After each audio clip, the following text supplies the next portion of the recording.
My son bought his wife a house and then handed me the mortgage documents. You have saved enough, he said. It is time to help your family. I said no. 3 days later, they sued me for $2 million, claiming I broke a verbal contract made at my wife's funeral. But they forgot who I am. I spent 40 years as a forensic auditor, sending CEOs to prison for moving a decimal point. When I stepped onto the witness stand, I didn't just bring a defense. I brought their financial autopsies. And when the judge looked at the evidence I uncovered, he took off his glasses and asked them just one question. Before I tell you what that question was, please like and subscribe if you have ever had to say no to someone you love. I am Garrison Ford, 69 years old, and I have learned that numbers do not lie, but families do. I was sitting at a corner table at Le Monde, one of Chicago's most pretentious French restaurants, the kind of place where the menu has no prices and the water costs more than gasoline. I had been sitting there for 20 minutes. Alone. My son Declan and his wife Brittany were late. Again. I checked my watch. 22 minutes past 7. In my profession, time is a quantifiable asset. Being late is not an accident. It is a statement. It says that your time is more valuable than mine. I took a sip of my sparkling water and watched the door. I knew exactly what was happening. They were making me wait to assert dominance. It is a negotiation tactic used by insecure middle managers and apparently my own son. Finally, the hostess led them toward me. They did not look apologetic. They looked like they were walking a red carpet. Declan was wearing a suit that was too tight, trying to look like a hedge fund manager, but looking more like a valet parking attendant. Brittany was wearing a dress that probably cost $3,000, clutching a designer bag like a shield. "Sorry we are late, Dad," Declan said, sliding into the booth without making eye contact. Traffic on Lakeshore Drive was a nightmare. It was Sunday. There is no traffic on Lakeshore Drive on a Sunday evening. I did not say anything. I just nodded.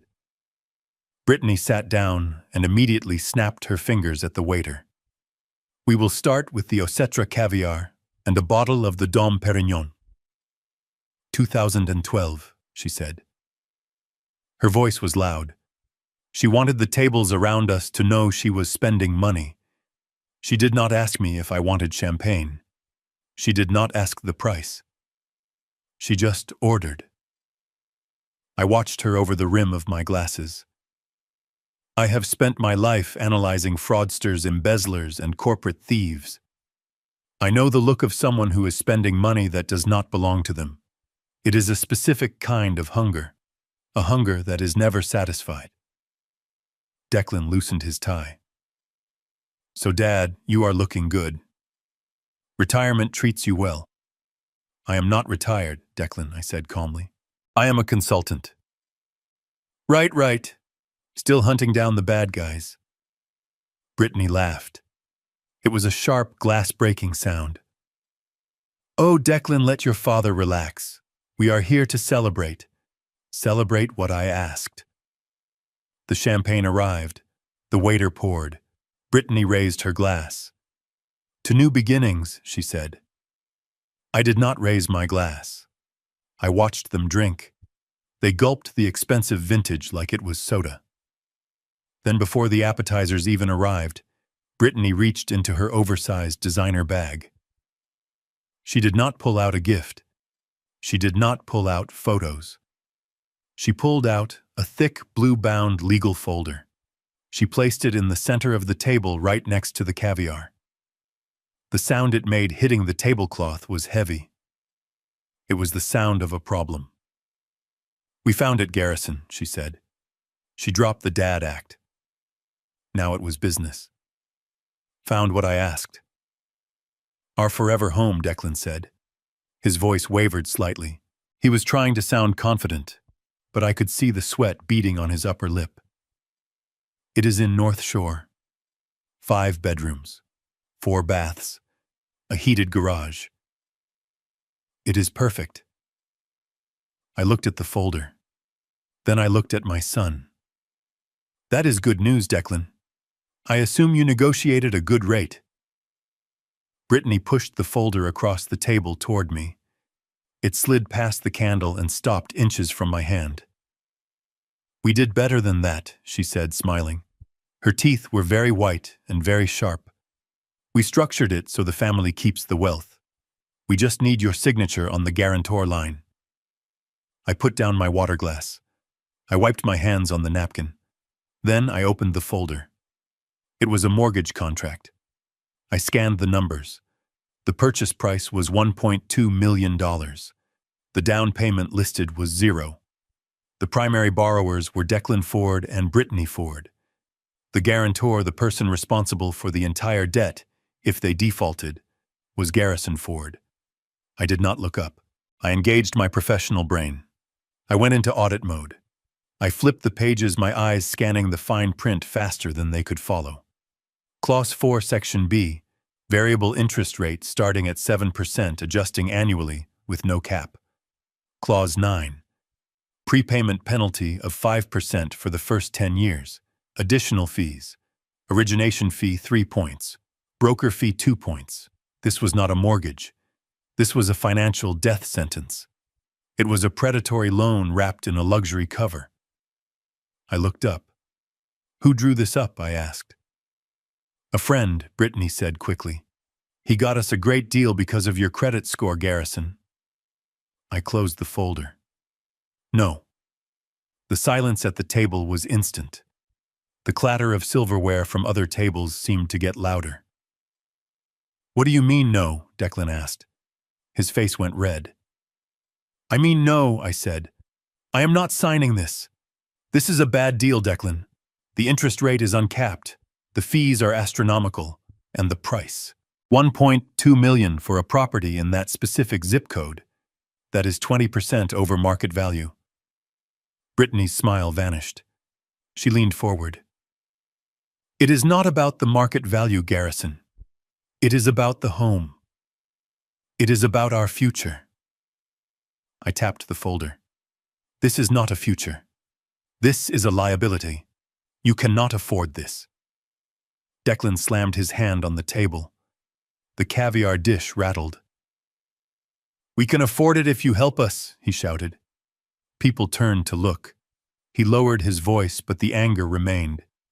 You have millions sitting in your retirement accounts, Dad. I know you do. I have seen the statements on your desk. So you were snooping in my office, I asked. I was looking out for the family, Declan hissed. You are sitting on a pile of cash acting like a miser while your son is living in a rental apartment like a college student. You are 32 years old, Declan, I said. I was living in a rental when I was 32. I saved. I invested. I did not ask my father to buy me a mansion. This is different, Brittany interjected. Her voice was icy now. Times are different. We need a head start. And honestly, Garrison, you owe him. I owe him. I looked at her. I felt a cold laugh building in my chest. I paid for his college. I paid for his car. I paid for your wedding, Brittany, which cost $60,000 and lasted 6 hours. I owe him nothing. Declan looked at me with eyes that were suddenly wet. He was going to play the card I hated most. Mom would have wanted this, he whispered. I froze.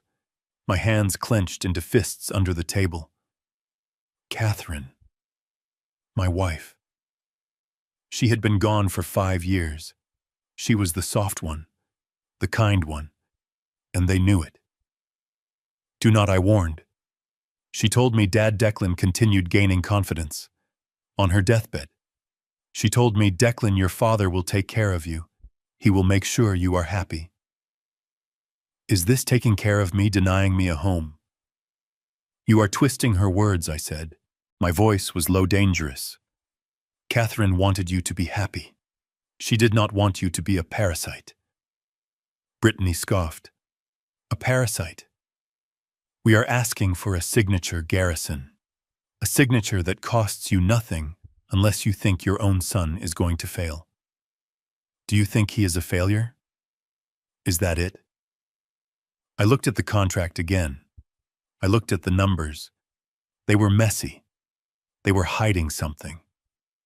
As a forensic auditor, I develop an instinct, a smell for rot. And this contract smelled like rot.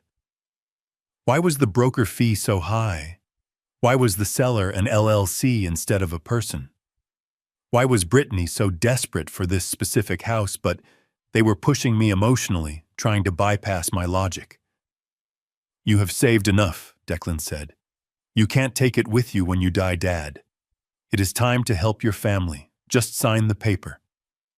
I looked at the caviar they had ordered. I looked at the champagne I had not touched. I looked at the son, who was wearing a suit. I bought him, demanding a house I would pay for. I raised my hand and signaled the waiter. Check, please, I said. What are you doing? Brittany asked. Her eyes narrowed. I am leaving, I said. The waiter arrived. He put the leather folder on the table. Split the check, I told the waiter. Sir, the waiter asked, confused. I pointed to my glass of sparkling water. I will pay for this. The gentleman and the lady will pay for the champagne, the caviar, and the service charge. Declan's jaw dropped. Dad, you can't be serious. This bill it's over $400. You ordered it, I said. You want to live like millionaires, start by paying for your own appetizers. I took out a $20 bill and placed it on the table. It covered my water and a generous tip for the waiter who had to deal with them. I stood up. I buttoned my jacket. I am not signing Declan. Not today. Not ever. And do not ever use your mother's name to extort money from me again. Brittany stood up too. She was shaking. Whether it was rage or fear, I could not tell yet. If you walk out that door, Garrison, you are making a mistake, she hissed. A very expensive mistake. I looked at her. I have faced cartel accountants and corrupt senators, Brittany. You are going to have to do better than vague threats. I turned my back on them. Dad, Declan shouted. Everyone in the restaurant stared. Dad, come back here. I walked out of Le Monde. The air outside was cold. It was a Chicago autumn, biting and sharp. I walked to the valet stand and handed them my ticket. My hands were steady, but my heart was pounding. It hurts. It always hurts to see your child fail the test of character. I thought that was the end of it. I thought they would sulk for a month and then come back to apologize when they needed rent money. I was wrong. I was pulling my keys out of my pocket when my phone buzzed. A text message. It was from Brittany. It was a picture, an ultrasound image, grainy black and white, a fetus, and underneath a text message that made my blood run cold. You just refused to give your grandson a roof over his head. We are pregnant. If you do not sign that mortgage by 9 a.m. Monday, you will never see this child. You will die alone, Garrison, just like you deserve. I stared at the phone. A grandchild. Catherine had wanted a grandchild more than anything. I had wanted a grandchild, a legacy, someone to teach, someone to spoil. My thumb hovered over the screen. For a second, just a second, I wavered. Maybe I was being too hard. Maybe I should just sign. It is just money. I have the money. Then the auditor in me woke up. I looked at the image again. I zoomed in. The date stamp on the top corner of the ultrasound was blurry.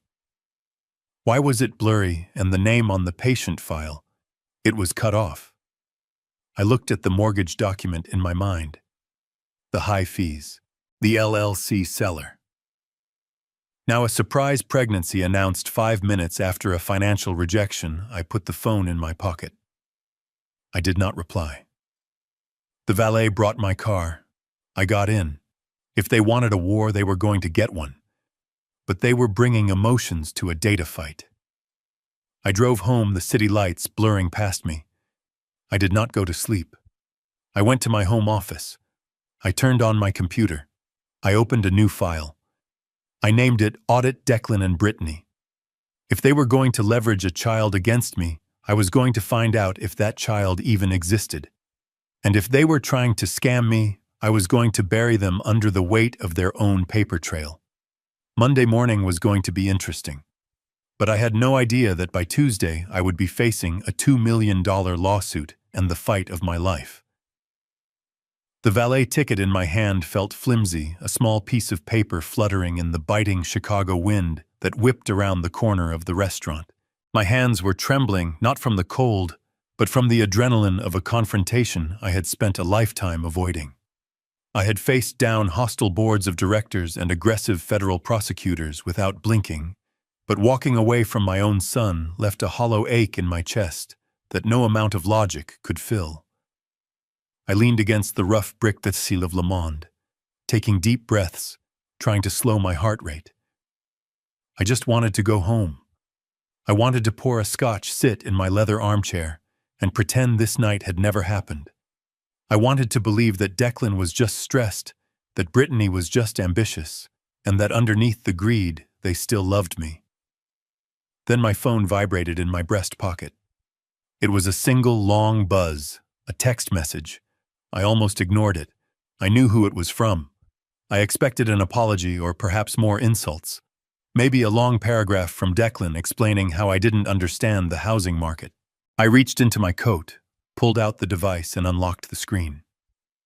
It was not text. It was an image. My breath hitched in my throat. The world around me, the honking taxis, the chatter of diners leaving the restaurant, the cold wind, it all faded into a dull hum. I stared at the screen, my eyes widening. It was an ultrasound, a grainy black and white triangle of life, a tiny bean-shaped shadow nestled in the dark void of a womb. A heartbeat I couldn't hear, but could almost feel radiating through the glass of my phone. Below the image, 3 bubbles of text appeared in rapid succession. You just walked out on your grandson. We found out yesterday. We wanted to surprise you with the house keys and the news together. Sign the papers by 9 tomorrow morning, or you will never meet him. You will never know his name. You will die a stranger to your own bloodline. I felt the blood drain from my face. I had to grip the valet stand to keep my knees from buckling. A grandson. The word echoed in my mind, bouncing off the walls of my grief. For 5 years, since Catherine passed, the silence in my house had been deafening. We had always wanted a house full of noise and toys. Catherine had kept a cedar chest at the foot of our bed, filled with hand-knit blankets and soft yellow yarn, waiting for a generation that never came. She died holding my hand, her only regret that she never got to be a grandmother. And now here it was, the legacy, the future. A wave of nausea and longing crashed over me. Was I being a monster? Was I being a miserly old man clutching his coins while his family tried to build a life? $1.2 million was a lot of money, yes, but I had it. I could stroke a pen across a page and fix this. I could buy their love. I could buy access to that child. I could fulfill Catherine's last wish. The temptation was so strong, it was physical, a pulling sensation in my chest, urging me to run back inside the restaurant, to apologize, to sign whatever they put in front of me just to secure my place in that child's life. My thumb hovered over the reply button. I was ready to type, "I am coming back." But then the wind shifted. A cold gust hit my face, clearing the fog of emotion for a split second. And in that second, the auditor stepped forward. The part of me that had spent 40 years looking for the lie in the ledger took control. I looked at the image again. I didn't look with my heart this time. I looked with my eyes.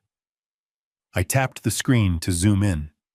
The image was low resolution, pixelated in a way that modern medical digital files usually are not. I squinted at the top corner of the scan, where the patient data is always printed. It was cropped. The name field was cut off. There was no Brittany Ford. There was no date. There was no hospital name. I scrolled down to the bottom right corner. There was a faint, blurry watermark. It was hard to make out, but it looked like a stock image code. My heart, which had been racing with hope, suddenly slowed into a cold, hard rhythm. I looked at the timestamp of the text message. It had been sent 3 minutes after I left the table. If they were so excited to tell me why, wait until I refused to pay? Why use the child as a bargaining chip in a mortgage negotiation? Why did the ultrasound look like it had been downloaded from a Google search? The auditor in me started asking questions that the father in me didn't want to hear. Brittany had been drinking champagne. I watched her down 2 glasses of Dom Perignon in 20 minutes. What kind of mother drinks heavy alcohol when she knows she's pregnant? The pieces didn't fit. The math didn't add up. A deep, freezing anger began to replace the sadness. They were not just asking for money. They were weaponizing my dead wife's dream. They were holding a non-existent child hostage to extort a signature. The valet pulled my 1967 Mustang up to the curb. The engine purred, a sound that usually brought me joy, but tonight it sounded like a growl. The attendant opened the door for me. "Sir, are you all right?" he asked, looking at my pale face. I put the phone back in my pocket. I did not reply to the text. Silence is the loudest answer you can give to a blackmailer. "I am fine, son," I said, my voice steady and low. "I just realized I have some work to do tonight." I got into the car. I didn't look back at the restaurant. I didn't look up to see if they were watching from the window. I knew they were. They were expecting me to come running back, checkbook in hand, tears in my eyes. They expected the grieving widower. Instead, they were going to get the forensic auditor. I shifted the car into gear and pulled away into the traffic. If they wanted to play games with fake medical records and emotional terrorism, I was going to conduct the most thorough audit of their lives they had ever seen. I was going to find out if that baby was real, and if it wasn't, God help them, because I wouldn't. The house was dark when I unlocked the front door. The security system chirped a welcome, a mechanical sound that emphasized the silence waiting for me inside. It smelled of lemon polish and old paper, the scent of a museum where nothing ever changes and nothing new ever happens. I walked into the living room and didn't turn on the lights. The street lamps outside cast long, pale shadows across the Persian rug, pointing like accusing fingers toward the fireplace. Above the mantel hung the oil painting of Catherine. I poured myself a scotch, neat, my hand shaking just enough to clink the bottleneck against the crystal glass. I didn't drink it immediately. I just held it, letting the amber liquid catch the dim light, and stared up at her face. The artist had captured her eyes perfectly. Soft, forgiving. The kind of eyes that never saw a bad motive in anyone. She used to tell me I was too cynical, that I looked for the cracks in the foundation before I even admired the house. "They say we have a grandson, Cat," I whispered to the empty room. My voice sounded raspy, foreign. "They say I am killing him by not signing a check." A physical pain radiated from my chest. It wasn't a heart attack. It was hope. Dangerous, blinding hope. For 5 years, this house had been a tomb. I had walked these halls hearing only the echo of my own footsteps. The thought of a child, a little boy running through the kitchen, knocking over vases, asking to see my calculator, it was a drug. It was the only thing I wanted more than my own next breath. If Catherine were here, she wouldn't be standing in the dark, drinking scotch. She would have been in the car 5 minutes ago. She would be driving to their apartment with knitting needles and a casserole dish. She would have signed that mortgage without reading a single clause.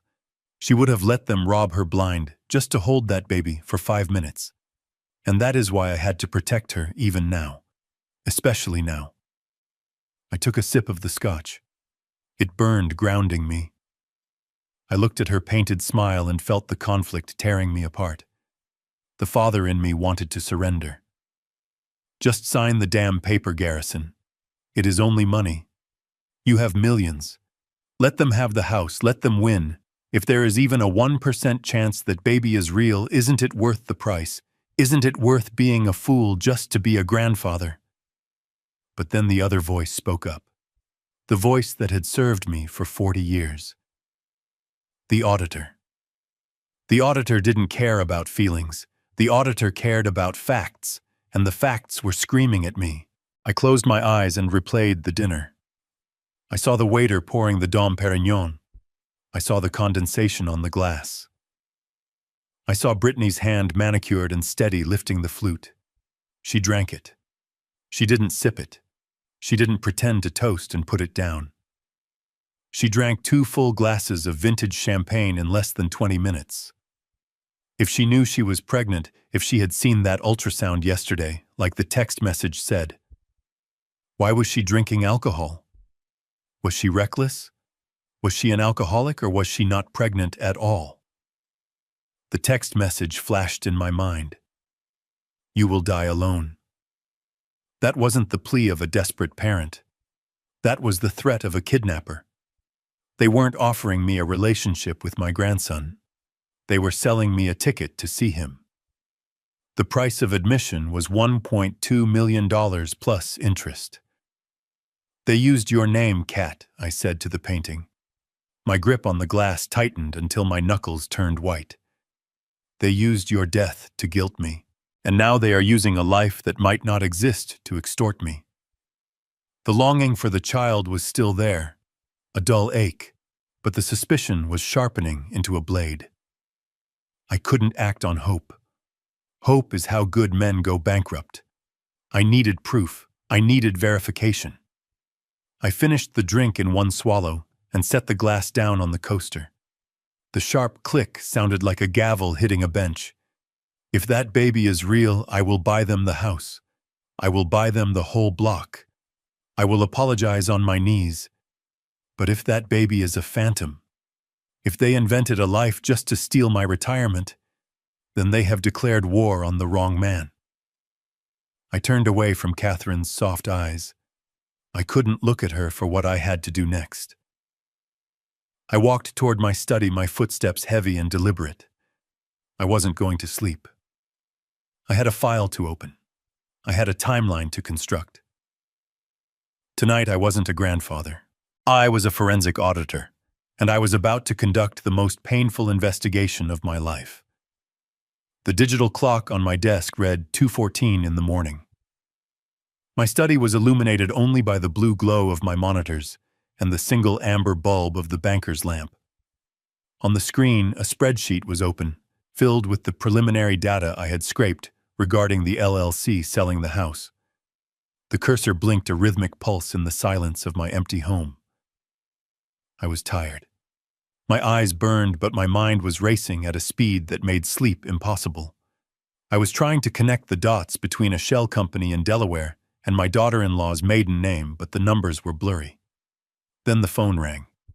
It was a landline call. I keep a landline for emergencies and business contacts who know better than to call my cell after hours.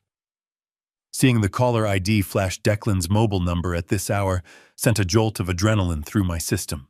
It was the parent instinct, the one you never outgrow. A call at 2 a.m. usually means a hospital, a police station, or a morgue. I picked up the receiver before the second ring. Declan, I said. My voice was rough. Did you see him? His voice wasn't panicked. It was aggressive. Slurred slightly perhaps, or maybe just thick with exhausted rage. He wasn't calling to say he was hurt. He was calling to twist the knife.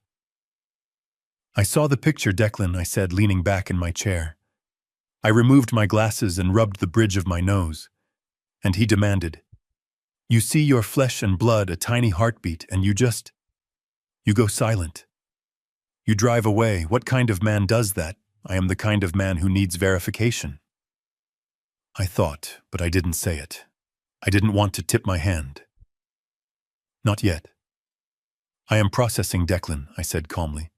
It is a lot of information to drop on someone in a parking lot. You are not processing. You are calculating. You are counting pennies while I am trying to build a family. His anger was brittle. I could hear the cracks in it. I stayed silent.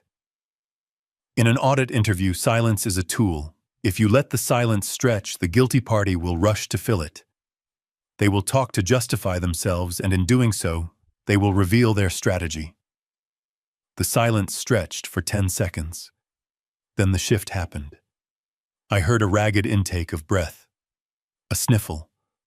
The aggression evaporated, replaced by a sound that was far more dangerous, because it was designed to bypass my logic and strike directly at my heart.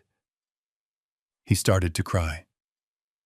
"Dad, I don't know what to do," he whispered. The sobbing sounded wet and desperate. "I am drowning here." The sudden vulnerability caught me off guard. This was the boy who used to scrape his knees and come running to me to fix it. This was the teenager who wrecked his first car and sat on the curb shaking until I put my hand on his shoulder.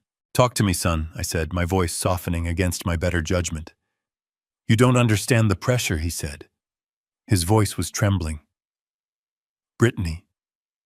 She comes from a different world. She expects things. She needs security. And now with the baby.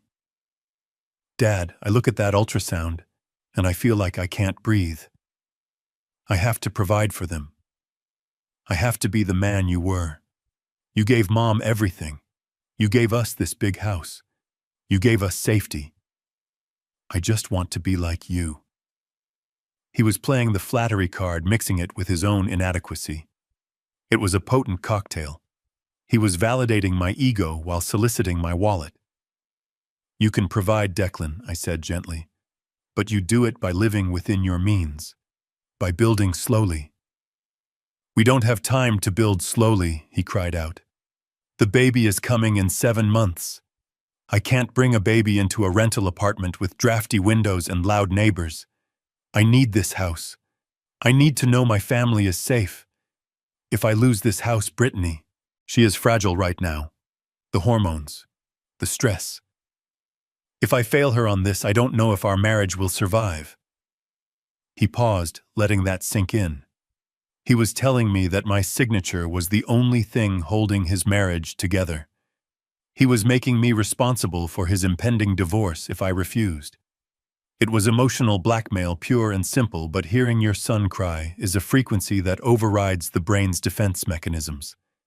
Then he dropped the nuclear option. "I miss Mom," he choked out. I closed my eyes.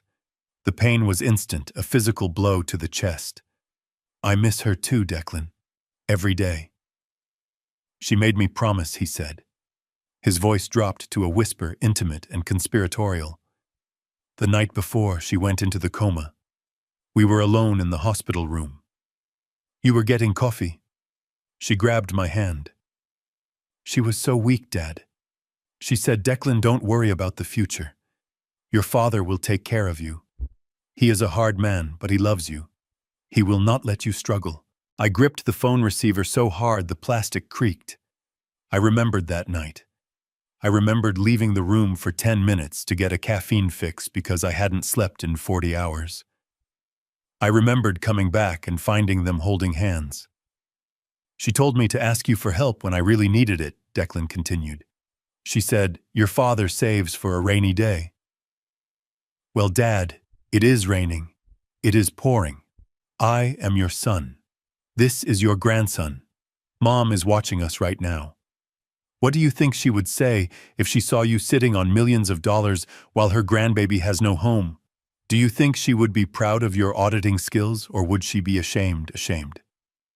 The word hung in the air, toxic and heavy. I looked at the empty chair in the corner of my study where Catherine used to sit and read while I worked. I could almost see her there looking at me with those soft, disappointed eyes. Was he right? Was I being a miser? Was I letting my professional paranoia destroy my family? The image of the ultrasound flashed in my mind. A baby. Catherine's legacy. "Declan," I said, my voice wavering. I want to help." "You know I do." "Then just sign it, Dad. Please, for Mom, for the baby. Just sign the guarantor page." I will pay the mortgage, I promise. I just need your credit backing to get the keys. Send it over in the morning. Please. Let me tell Brittany you are the hero. Let me tell her that Grandpa fixed it. I reached for a pen. I pulled a notepad toward me. I was ready to write, I will do it. I was ready to surrender. The guilt was too heavy. The grief was too fresh. But as I reached for the pen, my elbow bumped the mouse. The computer screen brightened. The spreadsheet came back into focus. The numbers, the LLC, the blurred name on the ultrasound. The auditor in me refused to die. The auditor whispered that grief is the easiest vulnerability to exploit. The auditor reminded me that Declan had just transitioned from rage to tears to guilt in the span of 3 minutes. It was a performance. It was a sales pitch. I took a breath, a long, shaky breath. I can't sign the mortgage, Declan, I said. The sobbing on the other end stopped instantly. It was as if a switch had been flipped. What I cannot sign a document with those terms. It is financial suicide. But what? The voice was hard again. The sad little boy was gone. But if you are pregnant, really pregnant, I will help. I will pay for the best doctors. I will set up a college trust fund today. I will pay your rent for a year so you can save. I don't want a trust fund. I want the house. Why do you hate me? Why do you hate Brittany? I don't hate you. I am trying to protect you. Send me the full medical file, Declan. Send me the doctor's contact info. I want to verify the due date so I can set up the trust. Verify. You want to verify. You think we are lying. I didn't answer. You are a cold bastard. Garrison.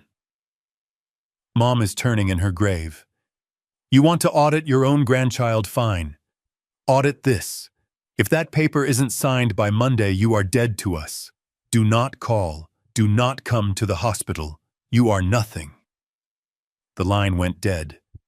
I slowly lowered the receiver. My hand was shaking uncontrollably.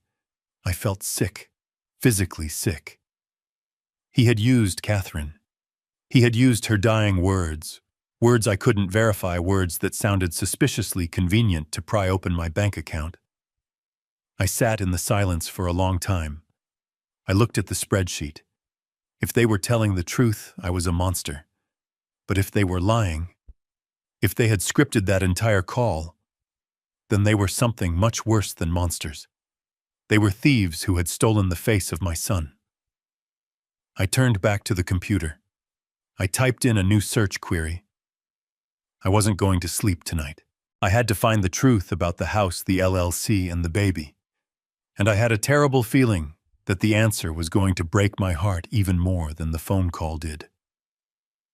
The sun had barely risen over Lake Michigan, casting a cold, gray light into my living room, but I had not slept. My eyes felt like they were filled with sand, and the coffee in my mug had gone cold hours ago. I was still sitting at my desk, surrounded by printed schematics of shell companies and property tax records. The digital clock flickered to 7:14 in the morning. The deadline they had given me was 9. I was waiting for the phone to ring again for another threat, another plea. I did not expect the front door to nearly come off its hinges. The pounding was rhythmic and violent, a physical assault on the wood. It wasn't a knock. It was a demand. I stood up, my joints stiff from sitting all night, and walked to the foyer. I didn't need to check the peephole. I knew exactly who was standing on the other side. I unlocked the deadbolt and opened the door. Declan pushed past me before I could even speak. He brought the cold autumn air in with him, along with the smell of stale sweat and manic energy. He wasn't wearing a suit today. He was wearing jeans and a wrinkled t-shirt, his hair disheveled, his eyes wild and bloodshot. He looked like a man who had been cornered by a loan shark, not a son visiting his father. "Sign it," he barked, spinning around in the middle of the hallway. "Where is the contract? Sign it now." I closed the door calmly. I locked it. I turned to face him. "Good morning, Declan," I said. My voice was steady, a deliberate contrast to his hysteria. "I told you last night. The answer is no." He grabbed a vase from the entry table, a blue porcelain piece Catherine had bought in Paris, and hurled it at the wall. It shattered into 1,000 jagged shards. "I do not have time for your games, Garrison," he screamed. His face was purple. "I have 1 hour. 1 hour before the bank opens and pulls the financing. 1 hour before the seller keeps my earnest money. Do you know how much I put down, do you?" I looked at the broken porcelain on the floor. I didn't flinch. "I assume you put down the standard amount," I said. "Nothing. Because you don't have any savings." "Declan." "I put down $100,000, he roared. I froze. The auditor in me did a double take. $100,000. Impossible. I knew his finances. I knew his rent payments were late. I knew Brittany's credit card debt was spiraling. There was no way he had 6 figures in liquid cash. 100,000, I repeated slowly. "Where did you get that kind of money, son? Did you borrow it? Are you in trouble with people you shouldn't know? I didn't borrow it. It was my money, an investment. And if you don't sign that guarantor form, the seller keeps it. It is non-refundable.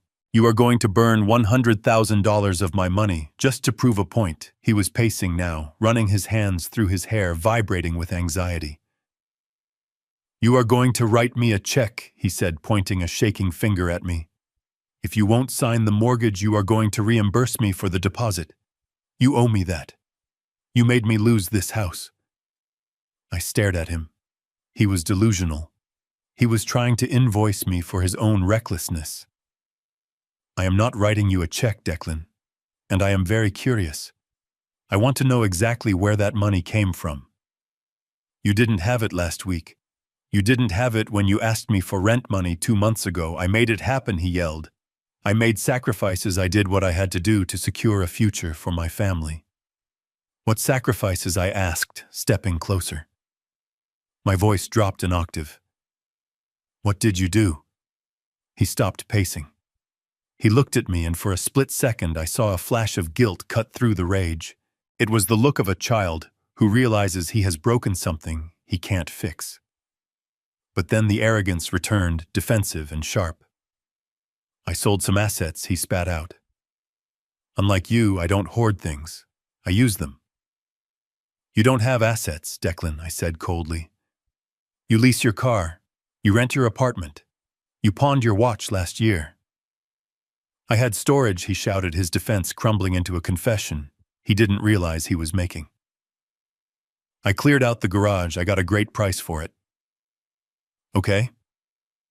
"A collector from Naperville paid cash. He didn't even haggle. That car was just sitting there gathering dust while your grandson needed a home." The world stopped. The air left the room, my garage. When I downsized to this house after Catherine died, it didn't have a garage large enough for my collection. I kept my daily driver here, but my pride and joy, the 19th Shelby Mustang, the car Catherine and I had restored together over 5 summers. The car we drove on our anniversary every year. I kept that in the detached garage at Declan's rental property. I paid him monthly for the space. I trusted him with the keys. "You sold the Mustang," I whispered. The color drained from his face. He realized too late that he had played his hand. He tried to backtrack to minimize it. It was just a car, Dad. It was old metal. You never drive it. You care more about that stupid car than you do about me. About the baby." Felt a coldness spread through my veins that was absolute and terrifying. It wasn't anger. It was the feeling of a door closing. A heavy steel door slamming shut between us. He hadn't just stolen property. He had sold a piece of his mother. He had sold the hours we spent sanding the rust. The laughter when the engine finally turned over, the memories of her hair blowing in the wind on Route 66. He had traded our history for a down payment on a lie. "You stole my car," I said. "I didn't steal it. I was storing it. It was practically mine anyway." You're old, you shouldn't be driving a stick shift. You forged the title, I said. The auditor was back in control. My voice was devoid of emotion. You couldn't have sold it without the title. It was in the glove box. You forged my signature. Declan stepped back, seeing the change in my eyes. He expected screaming. He expected tears. He didn't expect the icy calculation of a man preparing a prosecution. It was for the family, he screamed, his voice cracking. Why can't you understand that I needed the cash for the deposit? Get out, I said. Dad, please, get out of my house, Declan. Before I do something we will both regret. He looked at me, breathing hard. Then he sneered. Fine. Keep your house, keep your money, but you are going to pay me back for that deposit. You hear me? I am not losing that money because of you. He stormed out, leaving the front door wide open. I watched him run to his car, a leased BMW he couldn't afford, and peel away from the curb. I walked to the door and closed it. I looked at the shattered vase on the floor. Then I picked up the phone. I didn't call Declan. I didn't call Brittany. I dialed 911. Emergency, the operator said. I need to report a grand larceny. I said clearly. My vehicle was stolen. I know who did it, and I want to press charges. The drive to the rental property usually took 20 minutes. I made it in 12. My hands gripped the steering wheel of my sedan with such force that my knuckles turned white, but I felt nothing. I was operating on autopilot, a cold mechanical drive fueled by a singular need for verification. In my line of work, a confession is just hearsay until you see the empty vault. Declan had told me he sold the car, but a part of me, the part that remembered teaching him to ride a bike in that very driveway, prayed he was lying. I prayed he was just trying to hurt me with words. I pulled into the driveway of the bungalow I owned, the one I let him live in for a fraction of the market rent. The house was quiet. Brittany's car was gone.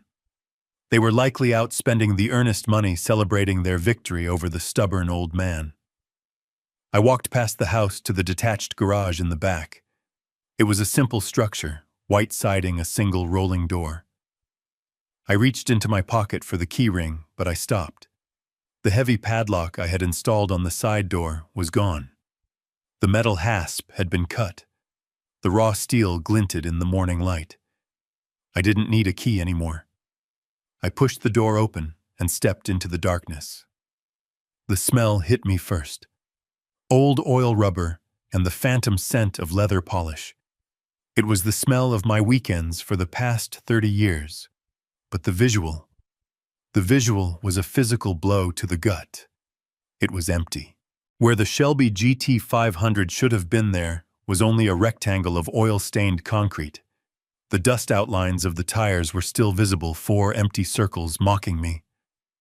I walked to the center of the garage and stood in the oil stain. I looked at the workbench where Catherine used to sit reading paperback novels while I calibrated the carburetor.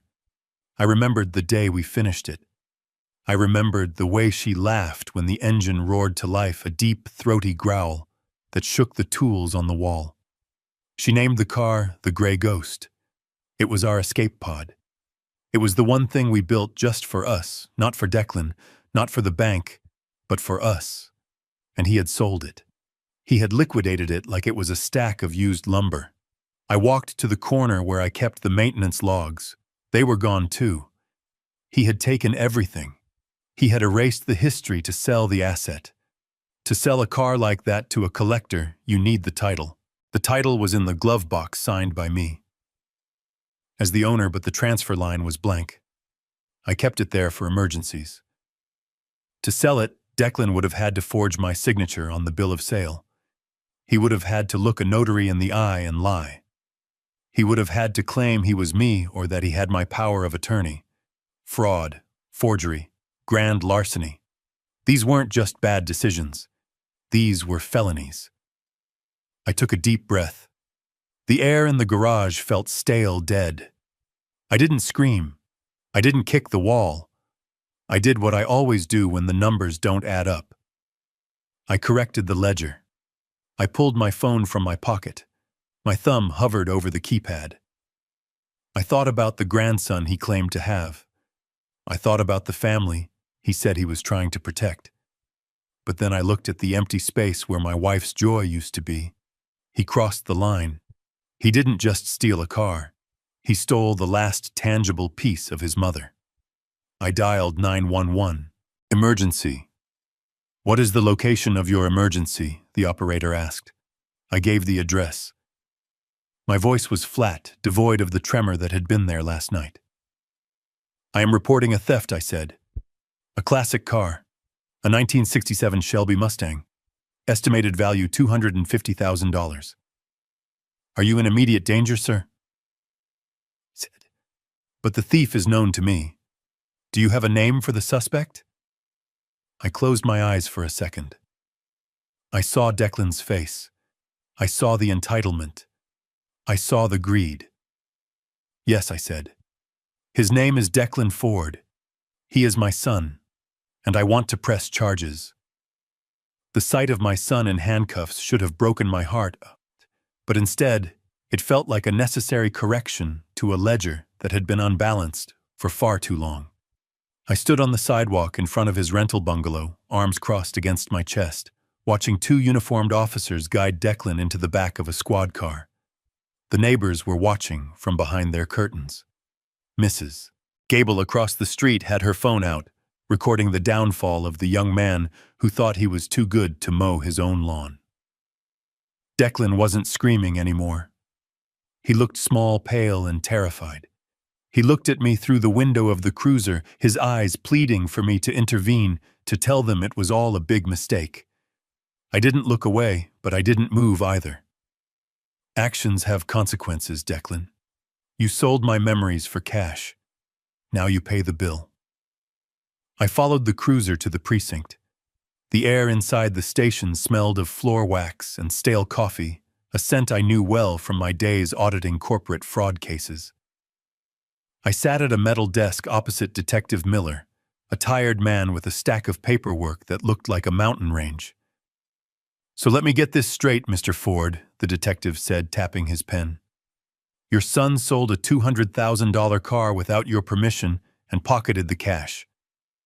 That is correct, I said. He forged my signature on the title. I want him charged with grand larceny and forgery. The detective nodded. It seems pretty open and shut. We found the bill of sale in his home office. The buyer confirmed he paid cash to Declan Ford. We are processing him now. I felt a grim satisfaction. It wasn't happiness. It was the feeling of a clean audit. The numbers finally balanced. Then the door to the squad room swung open. Brittany walked in. She wasn't crying. She wasn't running to bail out her husband. She was walking with the rhythmic click-clack of high heels that sounded like gunshots on the linoleum floor. She was wearing a trench coat and carrying a leather portfolio. She looked like a lawyer walking into a closing argument. She walked straight to Detective Miller's desk and ignored me completely. You are holding my husband illegally, she said. Her voice was calm, practiced. Ma'am, your husband is being charged with stealing a vehicle, the detective said, standing up. He didn't steal anything, she replied, opening her portfolio. He had authorization. She pulled out a single sheet of cream-colored paper and slid it across the desk. It wasn't a title. It was a legal document. I leaned forward. The header read, General Power of Attorney. I scanned the text. It granted Declan Ford full authority to manage, sell, and liquidate the asset sets of Garrison Ford in the event of incapacitation or for the purpose of asset management. It was dated 2 years ago. 2 years ago, I had undergone emergency bypass surgery. I had been under anesthesia for 6 hours. I had signed a medical proxy for Declan to make health decisions. I never signed a financial power of attorney. I looked at the signature at the bottom. It was my name. The loops on the G were perfect. The slant was identical to mine. It was a masterpiece of forgery. This is a fake, I said, my voice dropping to a growl. I never signed this. Brittany smiled, a thin, razor-sharp curve of her lips. It is notarized Garrison. Look at the stamp. It is filed with the county. Declan was just exercising his legal right to manage your assets.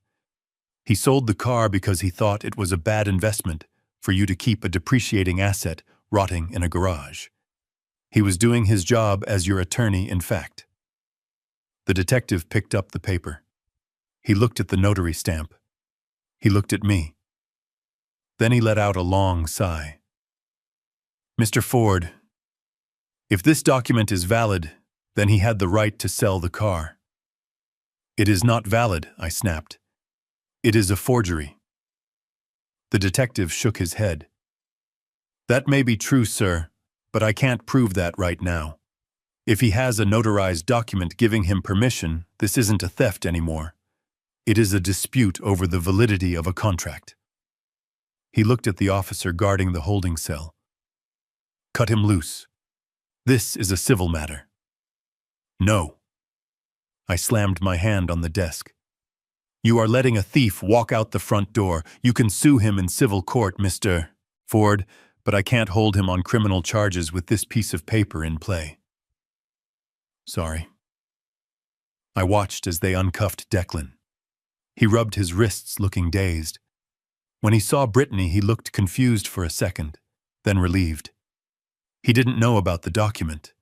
She had kept it as an insurance policy, a get-out-of-jail-free card she had forged years ago, just waiting for the right moment.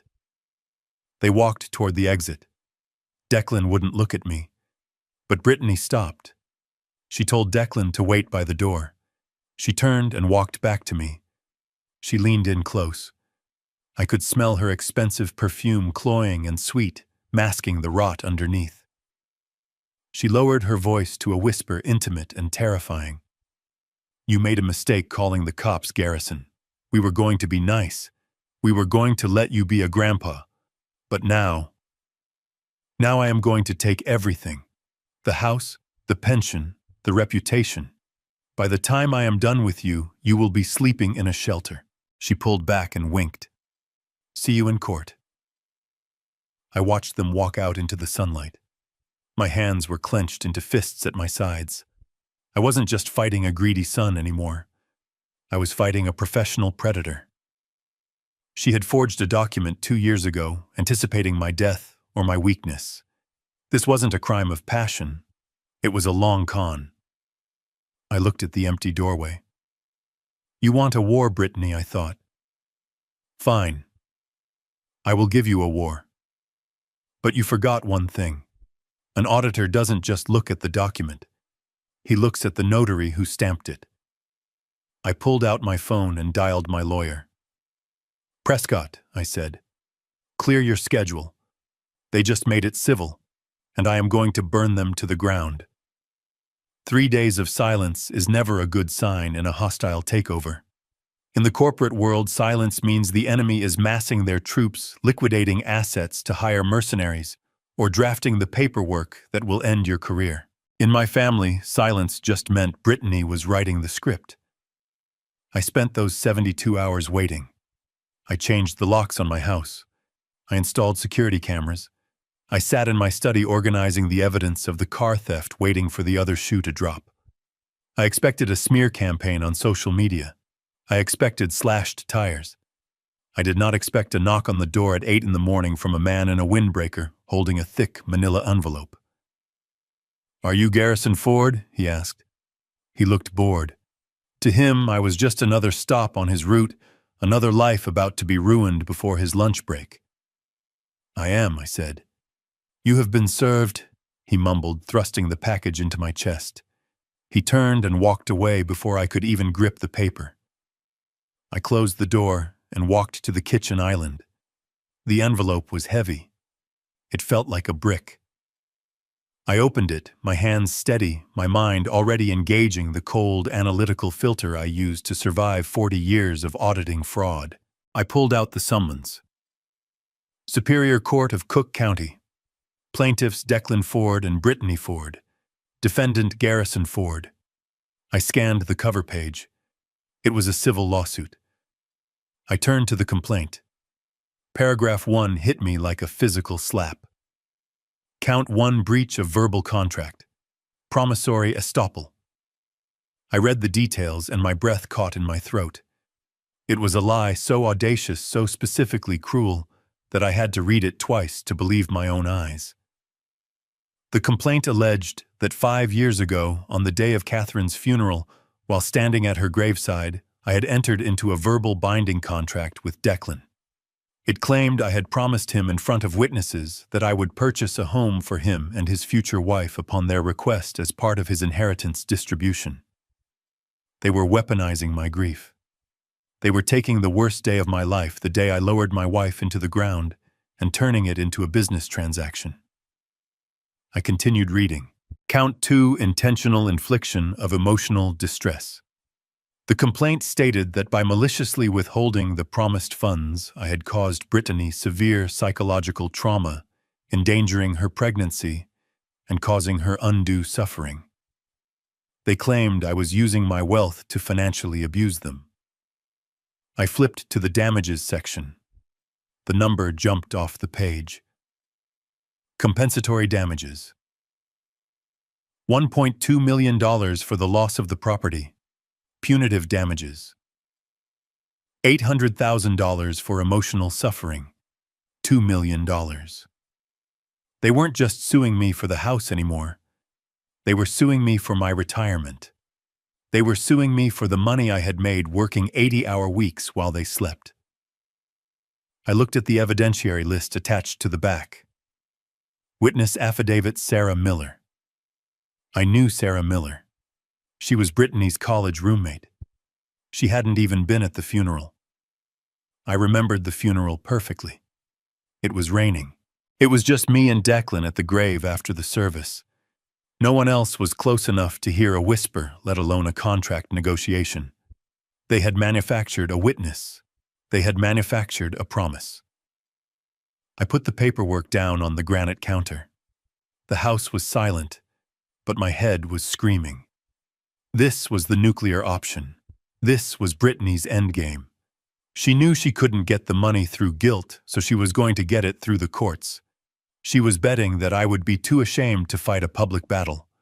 She was betting that I would settle to keep my name out of the public record, to keep my son from testifying against me. She was betting on the father. But the father was gone. The man standing in the kitchen was the auditor. And an auditor knows that when someone files a fraudulent claim, they leave a paper trail. $2 million. I picked up the phone. I didn't call Declan. I didn't call Brittany. There was nothing left to say to them.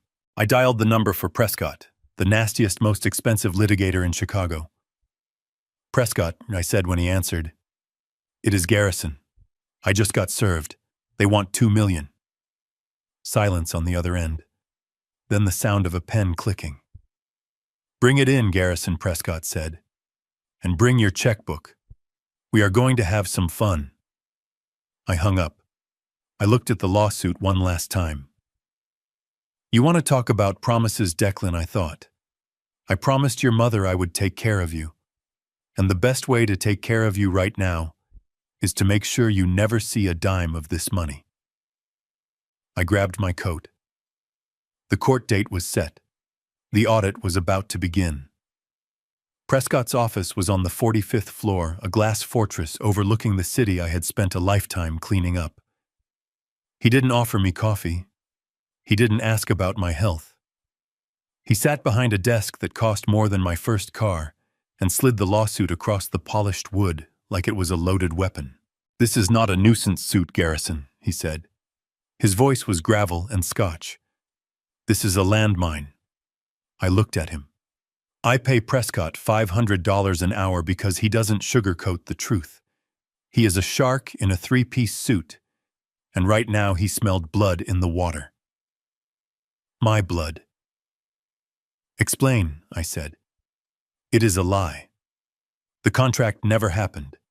It does not matter if it happened, Prescott said, leaning forward.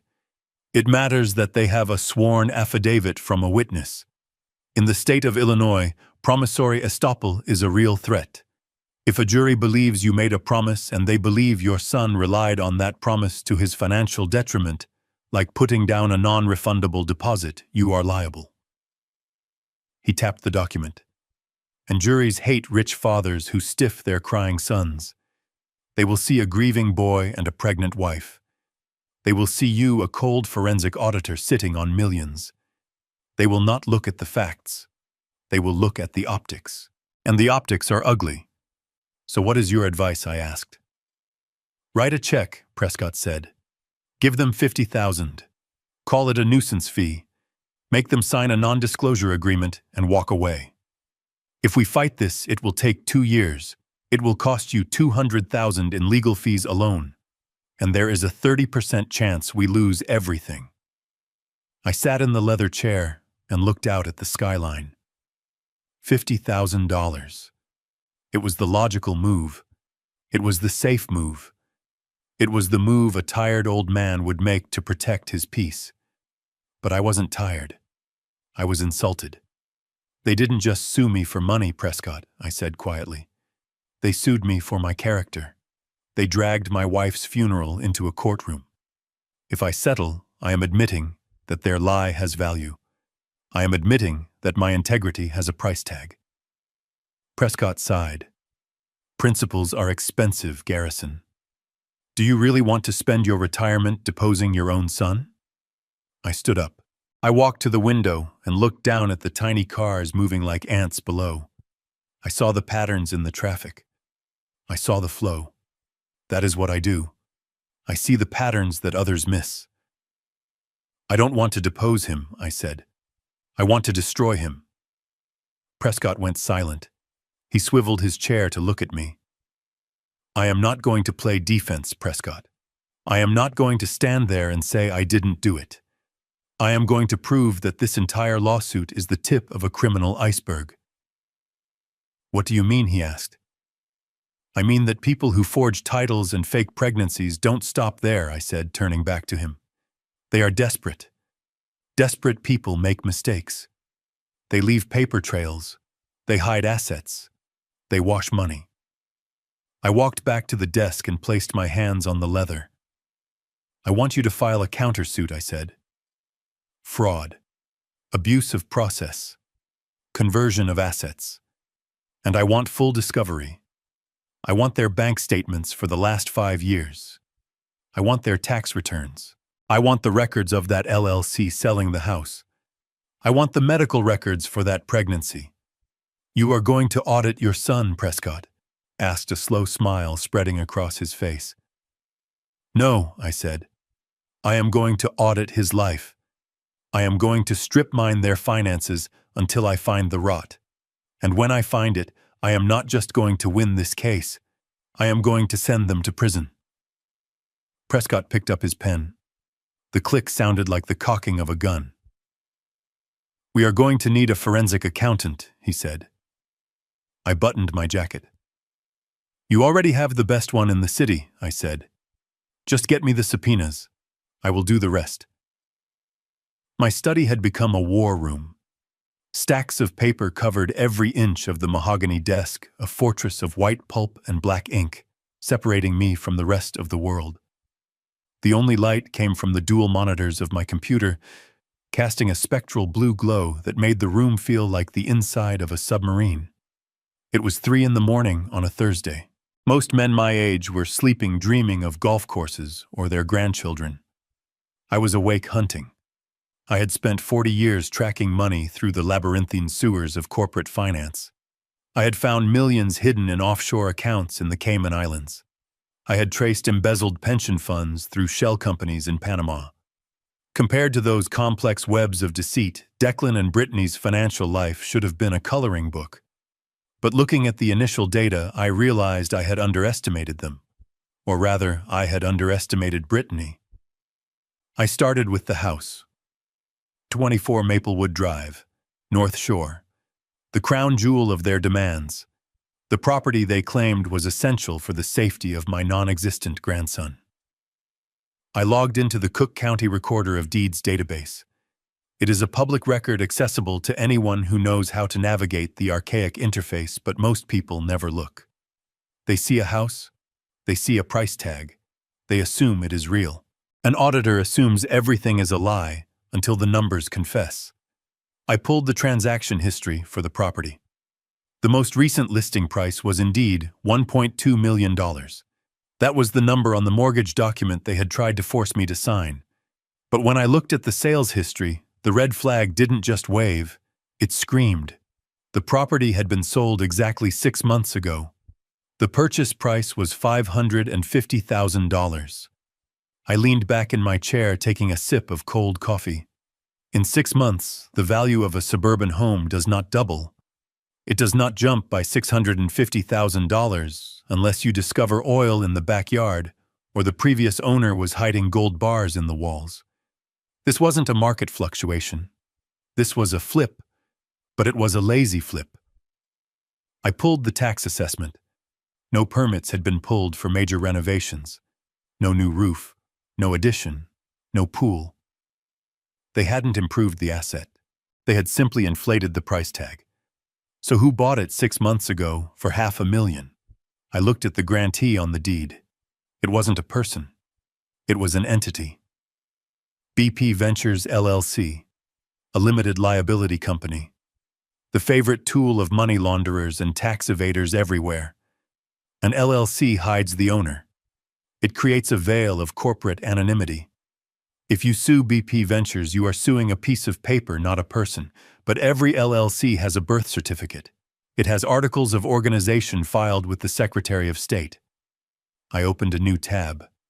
I went to the Illinois Secretary of State business search. I typed in BP Ventures LLC. The search wheel spun for a few seconds. I held my breath.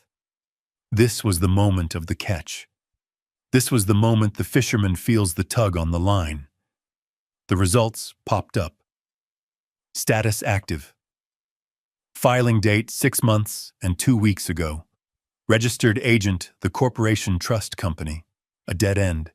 A professional registered agent service is a paid shield. They accept the mail, so the real owner doesn't have to put their address on public forms. It is perfectly legal and perfectly frustrating. But amateur fraudsters always make a mistake. They get lazy. They try to save a few dollars on legal fees. They sign a document they shouldn't. I dug deeper. I requested the annual report. Nothing yet. It was too new. I requested the initial filing document image. It cost me $5. I paid it without blinking. The PDF downloaded. I zoomed in on the bottom of the page past the boilerplate legal jargon about purpose and duration. I looked for the organizer's signature. Usually this is a lawyer. But sometimes, just sometimes, the principal signs it themselves because they think no one is watching. The signature was scrawled in blue ink. It was messy. It was rushed. Caleb Pierce. I stared at the name. It felt familiar, like a song I had heard once on the radio years ago. Pierce. Brittany's maiden name was Pierce. I opened a new window and searched for Caleb Pierce. I found his LinkedIn profile in 30 seconds. Caleb Pierce. Wealth management consultant. Based in Chicago. I clicked on his profile picture. He was young, maybe 30. He had the same sharp chin as Brittany. The same hungry eyes. I went to his Facebook page. It was wide open. Careless. I scrolled back 6 months. There was a photo of him and Brittany holding champagne flutes at a bar. The caption read, "Big moves coming, keeping it in the family." I sat back, the realization washing over me like ice water. It was a closed loop. The scheme was elegant in its cruelty. Caleb, the brother, buys a distressed property for $550,000 using a hard money loan, or perhaps pooled family cash. He does nothing to it. Maybe a coat of paint. Then Brittany finds a buyer who is desperate, emotional, and backed by a wealthy, guilt-ridden father. That buyer was Declan. They set the price at $1.2 million. If I had signed that mortgage, the bank would have cut a check for $1.2 million to the seller, BP Ventures LLC. Caleb would pay off his initial $550,000 investment. The remaining $650,000, that was pure profit. That money would go into the LLC's bank account, and from there, it would flow quietly into Caleb's pockets and undoubtedly into Brittany's pockets. They weren't asking me to buy them a home. They were asking me to donate $600,000 to Brittany's family, and they were using the house as the laundry machine to wash the transaction. They were stealing my retirement, laundering it through a mortgage and handing me a bill for the interest. And Declan? Was he in on it, or was he the mark? I looked at the numbers again. If Declan defaulted on the loan, which he would, because he couldn't afford the payments on $1 million home, the bank would foreclose. I, the guarantor, would be on the hook for the deficiency. I would lose my own house to pay for theirs. Meanwhile, Caleb and Brittany would be $500,000 richer, safe behind the corporate veil of the LLC.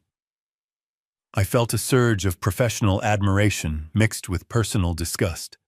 It was a classic over-invoicing scheme usually seen in construction contracts or government procurement fraud. Seeing it applied to a family home purchase was sickening. But I needed more. A signature on an LLC formation document was a smoking gun, but I wanted the bullet. I wanted to prove the intent. I went back to the tax records. I looked at the property taxes for 124 Maplewood Drive. The bill was mailed to a P.O. box in downtown Chicago. I ran a search on that P.O. box. It was listed as the mailing address for 3 other businesses: Pierce Consulting, Brittany Ford Styling, Caleb Pierce Enterprises. Bingo. They were using the same mailbox. They were operating out of the same pocket. I printed every document: the deed, the LLC filing, the LinkedIn profile, the tax bill, the P.O. box registration. The printer hummed a rhythmic, comforting sound. Each page that slid into the tray was a nail in their coffin. This wasn't hearsay. This wasn't a verbal contract at a funeral. This was hard, empirical data. This was fraud. I picked up the stack of warm paper. It was heavy. It felt like a weapon. They wanted to sue me for $2 million. They wanted to drag me into court and paint me as a villain. I was going to walk into that courtroom and paint them as felons. I looked at the clock. 4:45 a.m. I had been working for 6 hours. My back ached, but my mind was crystal clear. I had the real estate fraud. That was the first pillar of their destruction. Now I needed the second pillar. I needed the baby. If they were willing to fake a real estate transaction to steal from me, what else were they willing to fake? The ultrasound I had seen was blurry. The text message was aggressive. I turned back to the computer. I wasn't done. The real estate investigation was just the warm-up. Now I was going to investigate the pregnancy. And if my suspicions were correct, I was about to uncover a lie so dark it would make the mortgage fraud look like a parking ticket. I opened a new browser window. I typed in the name of the only private investigator I trusted, a man who could find a needle in a haystack if the needle was using a fake ID. It was time to get physical surveillance. It was time to find out if Brittany Ford was actually visiting obstetricians or if she was just visiting the bank. Surveillance is an investment in truth. It is expensive, it is time-consuming, and it often reveals things you wish you had not seen. But in a high-stakes audit, you do not rely on the word of the auditee. You put boots on the ground. I hired Vance, a private investigator who used to work for the Treasury Department tracking money launderers. He was not cheap, but he was invisible. I gave him one target: Brittany Ford. For 5 days, Vance became Brittany's shadow. While I was dissecting the shell companies of her brother, Vance was dissecting her daily life. He sent me updates every 6 hours. The reports were a catalog of contradictions. Brittany claimed in her lawsuit that my refusal to pay for the house had caused her extreme emotional distress, endangering her high-risk pregnancy. She claimed she was bedridden with anxiety. She claimed she was on the verge of a miscarriage due to my cruelty. Vance's photos told a different story. Day 1. Brittany was not bedridden. She was at a spin class in the Gold Coast. The photos showed her exiting the gym, sweating, laughing with a friend, and lighting a slim vaporizer pen the moment she hit the sidewalk. Nicotine. Not exactly a prenatal vitamin. Day 2. Lunch at a sushi bar. Vance got a receipt from the trash. Sashimi, raw fish, sake. 3 carafes split between 2 people. Day 3 was the most interesting. Vance tracked her to a medical complex on the outskirts of the city. This was it, I thought. The obstetrician. Maybe I was wrong. Maybe she was just a reckless mother, but a mother nonetheless. Vance followed her inside. He couldn't go into the exam room, obviously, but he sat in the lobby. He watched the directory. The building housed an OB/GYN clinic on the 3rd floor. Brittany got on the elevator. But Vance is thorough. He didn't just sit there. He walked up the stairs. He watched the elevator indicators. The car didn't stop on the 3rd floor. It went to the 5th. The 5th floor was a cosmetic dermatology center. Botox, fillers, laser treatments. She wasn't checking on the baby. She was getting her forehead smoothed for the trial. When she came out an hour later, she made a phone call. Vance was close enough to record it with a directional microphone. He sent me the audio file. I played it in my office, the sound of her voice filling the room like a toxic gas. "Hey, babe," she said. The tone was weak, breathless. "Yeah, I just left the doctor. He said the baby's heart rate is a little irregular. It is the stress, Declan. It is your father. I am terrified. I just need to go home and lie down." She hung up, put on her sunglasses, and walked into a high-end boutique to buy shoes. I listened to the recording 3 times. The manipulation was masterful. She was feeding Declan's panic, keeping him in a state of high alert, so he would stay angry at me. She was using a non-existent medical crisis to control her husband. But surveillance photos are circumstantial. A jury might look at a photo of her drinking sake and say she is just irresponsible. I needed hard data. I needed the medical file. This is where their greed became their undoing.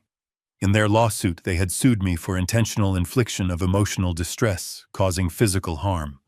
By claiming physical harm, by claiming the pregnancy was in danger, they had legally put her medical condition at issue. In the eyes of the court, she had waived her doctor-patient confidentiality regarding the pregnancy. I called Prescott. "File a motion for discovery," I said. "I want her full medical history. I want the records from her OB/GYN. I want the ultrasound originals. And I want an independent medical examination." "They will fight it," Prescott warned. "They will say it is invasive." "Let them fight," I said. "If they refuse, the judge throws out the emotional distress claim. If they agree, we see the truth. It is a trap, Prescott. Spring it." They fought it for 24 hours. Their lawyer sent a furious letter claiming I was harassing a pregnant woman. But the law is the law. If you want $2 million for medical damages, you have to prove the damages exist. The judge granted our motion. They had 48 hours to produce the records. The file arrived on a Tuesday evening via secure courier. It was a digital drive. I plugged it into my computer. I opened the folder labeled Medical History, B. Ford. There were hundreds of pages. Routine checkups, allergies, a broken arm in college. I scrolled through the noise looking for the signal.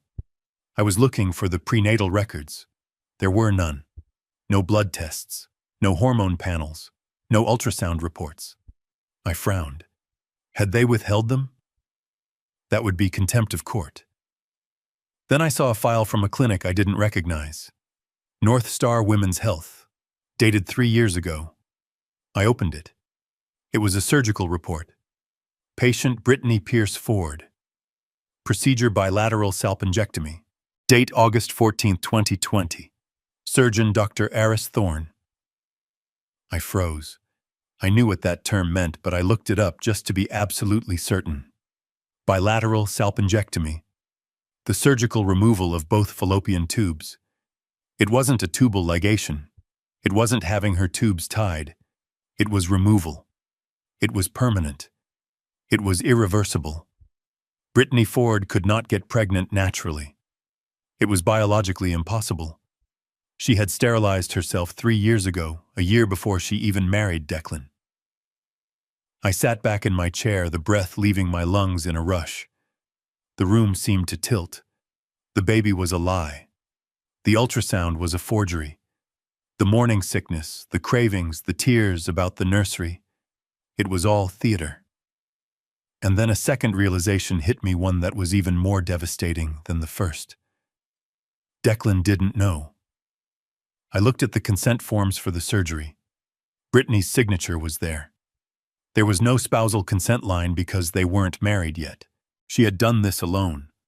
She had married a man who talked constantly about wanting a big family, all while knowing she had made sure that would never happen. She wasn't just conning me. She was conning him. She was using a fake pregnancy to extract millions from his father. And when the money came through, what was her plan? A fake miscarriage, a tragic accident. She would blame the stress. She would blame me. She would take the money, mourn the imaginary child, and keep Declan trapped in a web of shared grief forever. It was the cruelest long con I had ever seen. I looked at the ultrasound image she had texted me that first night. I opened it side by side with the surgical report.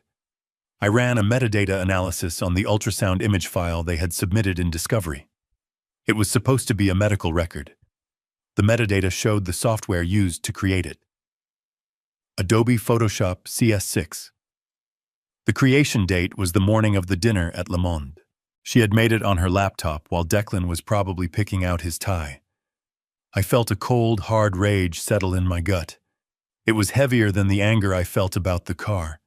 It was heavier than the anger about the house. This was pure evil. She was gaslighting my son into believing he was a father, feeding on his hope and his fear just to get access to my bank account. I picked up the phone. I called Prescott. It was late, but he answered. "I have the records," I said. "And she is sterile, Prescott. She had her tubes removed 3 years ago. There is no baby." The silence on the line was profound. Even a shark like Prescott was stunned. "My God," he whispered. That is fraud on a massive level." "It is perjury," I said. "It is extortion." And Prescott, "Yes, Declan doesn't know." "How do you know?" "Because if he knew, he wouldn't be suing me for emotional distress over a baby that doesn't exist. He is the Mark Prescott. He is the victim. He is just the weapon she is using to point at me." "What do you want to do? Do you want to send this to their lawyer now?" "Force a dismissal." "No," I said. The auditor in me was in full command now. If I sent it now, they would withdraw the suit. They would scurry away into the dark. Brittany would spin a lie to Declan. She would say the records were wrong, or that it was a miracle she got pregnant, and then she would fake a miscarriage tomorrow to cover her tracks. She would escape. I didn't want her to escape. "We go to trial," I said. "Garrison, we have the smoking gun. We can end this tomorrow." "No, we go to court. I want her on the stand. I want her under oath. I want her to look the judge in the eye and lie about that baby one more time. And then I want to destroy her. I want Declan to see it, Prescott. I want him to see the paperwork. I want him to watch her face when the lie collapses. It is the only way to save him." Prescott paused. "It is risky." "It is necessary," I said. "Prepare the exhibits. We are not settling. We are going for the throat." I hung up the phone. I looked at the surgical report one last time. Bilateral salpingectomy. It was a cold clinical term, but to me it looked like ammunition. I printed it out. I placed it in the folder next to the real estate fraud evidence. The audit was complete. The findings were conclusive. Now it was time to present the report. And the presentation was going to be in Superior Court Department 402, in front of a judge who had zero tolerance for liars. I turned off the monitor. For the first time in weeks, I was going to sleep. I needed my rest. I had a family to dismantle. The courtroom smelled of floor wax and cheap cologne, the distinct scent of desperation that I had smelled in 100 corporate boardrooms right before a hostile takeover. But this was not a boardroom. This was Superior Court Department 402, and I was not the auditor. I was the defendant. I sat at the mahogany table, my hands folded perfectly on top of the fake wood grain, watching the theater production my family had orchestrated. They had hired Miles Sterling, a personal injury lawyer, who advertised on the sides of city buses. He wore a suit that was too shiny and a smile that was too wide. He didn't care about the truth. He cared about the settlement. He paced in front of the jury box like a tiger stalking a herd of gazelles, making eye contact with every juror, selling them a story of a broken heart and a cruel father. Sterling stopped in front of the jury and pointed a finger at me. It was a theatrical gesture, rehearsed and precise. He didn't look at me. He looked at the 12 strangers who would decide my fate. Ladies and gentlemen, he began, his voice dropping to a somber baritone. You are looking at a man who has spent his entire life valuing numbers over people. Garrison Ford is a man of wealth, a man of status, a man who has millions of dollars sitting in cold, dark accounts while his only son struggles to put food on the table. But we are not here to put Mr. Ford on trial for being rich. Being rich is not a crime. We are here because he made a promise, a sacred promise. He walked over to the plaintiff's table where Declan and Brittany sat. Brittany was wearing a modest gray dress, looking down at her hands, playing the role of the devoted, suffering wife.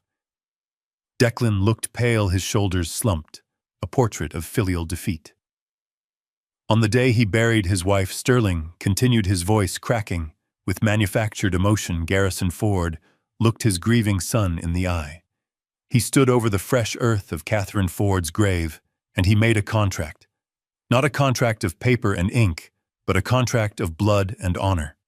He promised to buy his son a home. He promised to secure his future. And based on that promise, Declan Ford built a life. He invested his savings. He prepared a nursery. He trusted his father. Sterling spun around to face me. And what did Garrison Ford do when it came time to honor that promise? Did he write the check? Did he hug his son? No. He laughed. He walked out of a restaurant. He called the police on his own child over a misunderstanding about a car. He broke the contract, and in doing so, he broke this family. I watched Sterling's performance with professional detachment. It was good. It was emotional. It bypassed logic and went straight for the gut. I saw the jurors nodding. A woman in the back row looked at me with open disgust. They didn't see a forensic auditor protecting his assets from fraud. They saw Ebenezer Scrooge. Sterling called his first witness, Declan Ford. Declan walked to the stand. He didn't look at me. He looked at Brittany, who gave him a small, encouraging nod. He swore to tell the truth, a ritual that meant nothing to him anymore. Mr. Ford, Sterling asked softly, "Take us back to that day, the day of the funeral." Declan took a deep breath. He gripped the railing of the witness box. His hands were shaking. I wondered if the shaking was real, a side effect of the lies he was about to tell, or if it was just another part of the script Brittany had written for him. "It was raining," Declan said. His voice was quiet. The jury leaned in to hear him. Everyone had left the cemetery. It was just me and Dad. We were standing by Mom's casket. I was a mess. I didn't know how I was going to go on without her. He paused to wipe an eye. No tears yet, but they were coming. "And what did your father say to you?" Sterling prompted. "He put his hand on my shoulder," Declan said. He looked me in the eye. He said, "Son, your mother wanted you to be happy. She wanted you to be safe. When you find the right house, when you are ready to settle down, I will buy it for you. It is your inheritance. It is what she would have wanted." I sat perfectly still. It was a lie. a pure, unadulterated fabrication. At the funeral, I had told him to be strong. I had told him we would get through it. I never mentioned a house. I never mentioned money. But as I watched him, I realized he believed it. He had told himself this lie so many times over the last 5 years, fed by Brittany's whispers, that it had become his truth. He had rewritten his memory to justify his greed. "Did you believe him?" Sterling asked. "Of course I believed him," Declan said, his voice rising. "He is my father. He is the only parent I have left. Why would he lie to me at my mother's funeral?" "And because of that promise," Sterling said, walking closer to the stand. "What did you do?" "I put down a deposit," Declan said. "A non-refundable deposit. $100,000. Every dime I had. I borrowed from friends. I sold things. I wanted to surprise him. I wanted to show him I was ready. He sold things. He meant my car. He was framing his felony as a sacrifice. And when you presented him with the opportunity to fulfill his promise," Sterling asked, his voice hardening, "what did he do?" "He destroyed me," Declan choked out. The tears finally came. Real, ugly tears. He looked at me then. For the first time, he looked me in the eyes. And I saw the hate. I saw the resentment of a son who felt entitled to a life he hadn't earned. He looked at the paperwork for the house and he sneered. He told me I wasn't worth it. He told me I was a parasite. He left me there with the bill. And then he threatened us. He threatened Brittany. The jury gasped. Softly, but I heard it. He knew Brittany was pregnant. Declan sobbed. He knew the stress could hurt the baby. But he didn't care. He said he would spend every penny he had on lawyers before he gave a dime to his grandson. Sterling let the silence hang in the room. He let the jury look at the crying man, and then look at the stone-faced father. "No further questions," Sterling said softly. Declan stayed in the chair, wiping his face with a tissue. He looked broken. He looked like the victim of a tragedy. It was a masterclass in manipulation. If I were on that jury, I would have hated me too. I would have awarded him the $2 million just to teach the old man a lesson. But courtrooms are not about feelings. They are about facts. And while Declan was crying over a script, my lawyer Prescott was standing up. He didn't look sympathetic. He looked like a butcher picking up a cleaver. He walked toward the witness stand. He didn't offer Declan a tissue. He offered him a smile that didn't reach his eyes. "Mr. Ford," Prescott said, his voice booming through the quiet room. "You say your father promised to buy you a house. Any house or a specific house?" "A house." Declan sniffled. "A home for the family. And this deposit you mentioned." Prescott continued, picking up a piece of paper from our defense table. "The $100,000. You said you used your own money?" "Yes," Declan said, sitting up straighter. "My savings." "Interesting," Prescott said. "Because we have your bank records here." I watched Declan's eyes dart to the side. He looked at Brittany. She didn't move. She stared straight ahead, her face a mask of porcelain calm. She knew what was coming. She just hoped Declan could weather the storm. But Declan wasn't built for storms, and the hurricane was just beginning. Prescott picked up a single sheet of paper from the stack I had spent nights compiling. He held it by the corner as if it were contaminated. He didn't look at Declan. He looked at the jury. "Mr. Ford," Prescott said, his voice calm, almost conversational. "You testified that you used your life savings for the deposit. $100,000. Is that correct?" "Yes," Declan said. He shifted in the seat. He was still playing the victim, but his eyes were darting around the room looking for an exit that didn't exist. "And where did those savings come from?" Prescott asked. "Did you save them from your salary?" I invested well," Declan stammered. "Crypto. Stocks." "Interesting," Prescott said. He walked back to the defense table and picked up another document. "This is Exhibit D. It is a forensic analysis of your bank accounts for the last 5 years. It shows that your average monthly balance was never higher than $3,000. It shows overdraft fees in 23 of the last 60 months. Declan's face went white. He opened his mouth, but no sound came out. But let's put that aside for a moment. Prescott continued, waving a hand dismissively. Let's talk about the house. The house my client supposedly promised to buy. 124 Maplewood Drive. It is a beautiful house, Declan whispered. It is, Prescott agreed. And expensive. $1.2 million. Tell me, Mr. Ford, do you know who the seller is? It is an LLC, Declan said. BP Ventures. And do you know who owns BP Ventures? Declan shook his head. No. Just some investors. Prescott turned to the judge. Your Honor, I would like to introduce Defense Exhibit E. These are the articles of organization for BP Ventures LLC filed with the Secretary of State 6 months ago. He handed a copy to the judge, a copy to Sterling, and then he walked to the witness stand and placed the document in front of Declan. Look at the bottom of the page, Mr. Ford, who signed as the organizer. Declan looked down. He squinted. Then he blinked once, twice.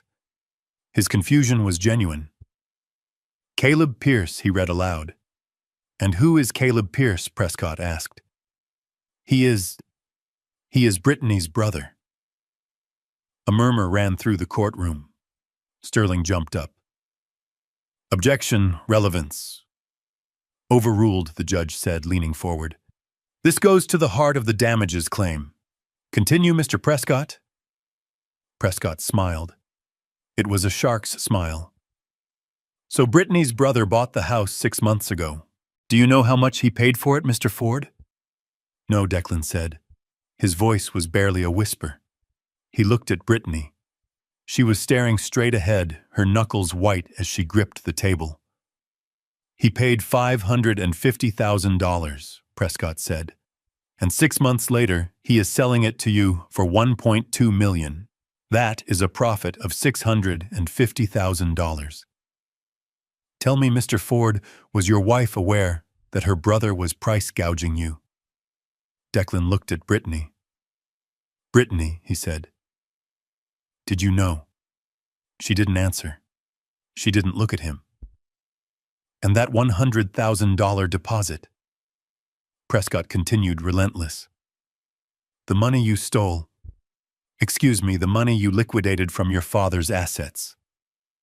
Who did you write that check to? To the title company, Declan said. No, you didn't, Prescott said. He held up a copy of a canceled check. You wrote it directly to BP Ventures LLC. You wrote a personal check to your brother-in-law. And where is that money now? I don't know. We do, Prescott said. He turned to the jury. We traced the funds. Within 24 hours of deposit, $50,000 was transferred to an offshore account in the Cayman Islands. And the other $50,000, it was transferred to a personal account at Chase Bank. Prescott paused for effect. The account belongs to Brittany Ford. The courtroom erupted.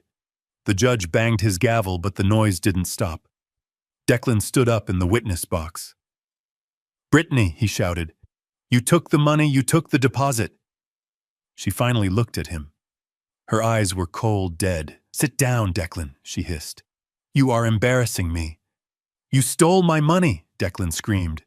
I sold his car for that money. I went to jail. For that money, order, the judge bellowed. Order in this court. Declan collapsed back into the chair, burying his face in his hands. The victim narrative was gone. The grieving son was gone.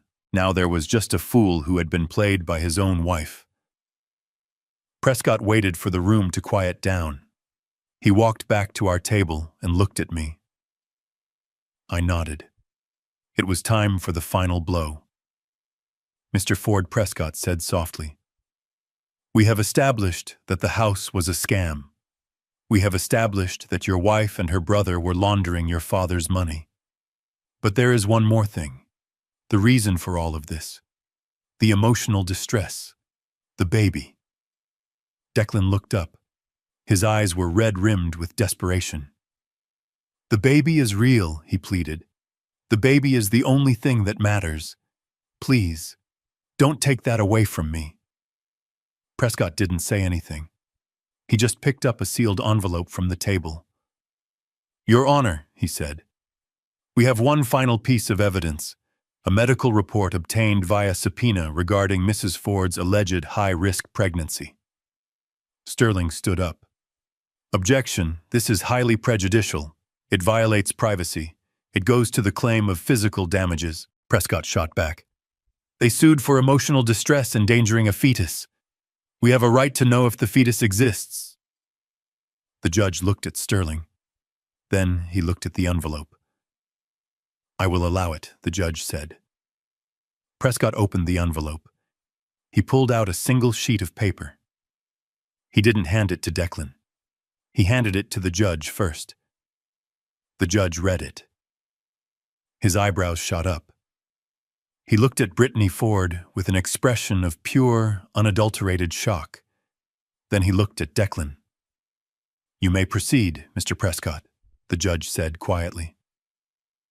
Prescott walked to the witness stand. He placed the document gently in front of Declan.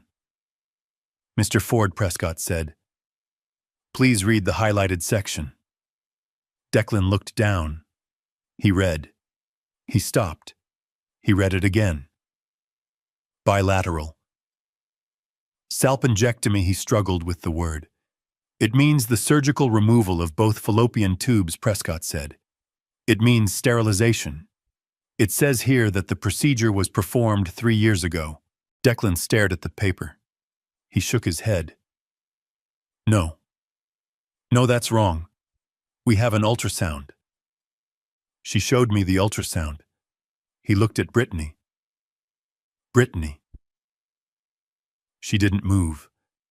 She didn't speak. She was a statue of ice. "Brittany," Declan screamed. "Tell them it's a lie. Tell them we're having a baby." She slowly turned her head to look at him, and in that moment the mask fell completely. There was no love in her eyes. There was no fear. There was only contempt. "You are such an idiot, Declan," she said. Her voice carried clearly through the silent courtroom. Declan made a sound like a wounded animal. He lunged over the railing of the witness box, reaching for her. "Bailiff," the judge shouted. 2 officers grabbed Declan before he could reach the plaintiff's table. He was screaming, sobbing, fighting against them. "Why," he wailed. "Why did you do this to me?" Prescott turned to the judge. "The defense rests, Your Honor. I sat at the table watching my son being restrained by the bailiffs. I felt no joy. I felt no victory. I just felt a profound, exhausting sadness. I had saved his wallet. I had saved his future from a lifetime of debt. But I couldn't save his heart." The judge looked at the chaos in his courtroom. He looked at the forged mortgage. He looked at the fake medical records. He looked at Brittany, who was now checking her fingernails as if she were waiting for a bus. He took off his glasses. He rubbed his eyes. "Counsel, approach the bench," the judge said. And then he looked at Declan and Brittany. "Mr. and Mrs. Ford," he said, "before I refer this entire file to the district attorney's office for perjury, fraud, and conspiracy, I have one question for you." The room went silent. Even Declan stopped struggling. "Who wants to go to prison first?" The courtroom air was heavy, the kind of stifling pressure that precedes a tornado. The real estate fraud had been exposed, leaving a crater in the center of the plaintiff's case. But my lawyer Prescott was not a man who believed in mercy. He believed in total annihilation. He stood in the center of the room, holding the sealed envelope that contained the final audit of my family's deception. He looked at the judge, then at the jury, and finally his eyes locked onto Brittany Ford. She was sitting rigid, her knuckles white as she gripped the table, her face a mask of porcelain indifference that was beginning to rack around the edges. "Your Honor," Prescott said, his voice dropping to a register that commanded absolute silence. "We have one final piece of evidence to submit. This goes to the heart of Count 2, the claim of intentional infliction of emotional distress regarding the endangerment of a high-risk pregnancy. The judge nodded, his face unreadable. Proceed. Prescott opened the envelope. The sound of tearing paper was the only noise in the room. He pulled out a certified medical file, thick and heavy with stamps from the county clerk. He didn't walk to the witness stand immediately. He let the anticipation build. He let Declan sweat. My son was looking at the document with a mixture of confusion and terror, the look of a man who realizes he is standing on a trapdoor but doesn't know where the lever is. Mr. Ford, Prescott said, walking to Declan. You testified earlier that your father's refusal to pay for the house caused your wife such severe stress that it endangered the life of your unborn child. Is that correct? Yes, Declan whispered. His voice was a rasp. We were terrified. We still are. And you have seen the ultrasounds. You have been to the appointments. I have seen the pictures, Declan stammered. Brittany goes to the appointments alone. She says I make her nervous. She wants to protect me from the stress. I closed my eyes for a second. The naivety was painful. He was 32 years old, yet he was still a child playing house, blindly trusting a woman who had turned him into a weapon against his own father. Prescott handed the document to Declan. Please look at Exhibit F, Prescott said. This is a subpoenaed medical record from North Star Women's Health Clinic. It is dated August 14th, 3 years ago. Declan took the paper.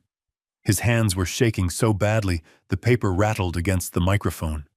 He squinted at the text, his brow furrowing as he tried to decipher the medical jargon. I don't understand, Declan said, looking up at Prescott. What is this?